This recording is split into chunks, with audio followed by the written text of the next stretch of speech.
Now it's time to do more than just sit and listen. Now it's time to do more than just talk. Now it is time for us to act. I do not know any citizen of the state of Arizona. I do not know its governor.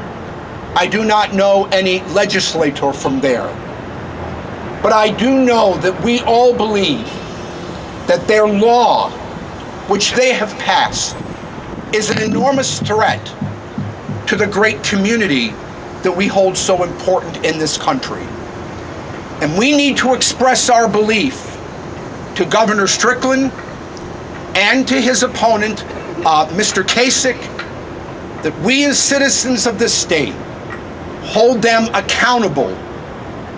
And we want them to know that we want Ohio to be a different state and a better state than what we see happening in Arizona. We have folks across Ohio who are working for comprehensive immigration reform, who are talking with their elected officials, who are talking with candidates, who are talking with people they know to help the people that they know understand why this is important. It was about 110 or 115 years ago, during a time of immigration, during a time when immigrants were flooding cities throughout the Northeast and Chicago and Cincinnati and yes, Columbus and Cleveland.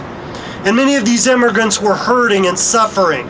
And Charles Sheldon wrote a little book called In His Steps, What Would Jesus Do? It's a question with personal implications and social implications.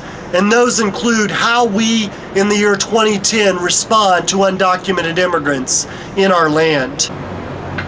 If all you ever knew about the person you love most in the world is that they told you every so often that they love you, your experience of them would be pretty empty. The reason you know they love you is because they show you. They do things for you and with you. They do things to reach out so that you can have everything that is within their power to give you, because they love you. We are called to love one another.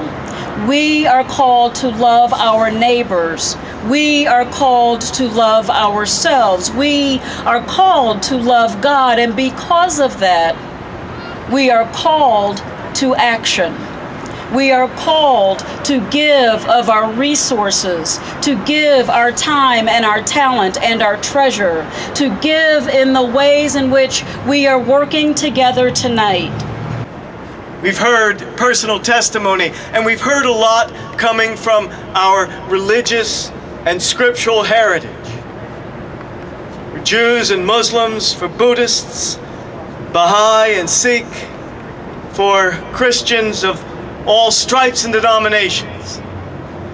But we also have in common that we are citizens of this state of Ohio in this place and time.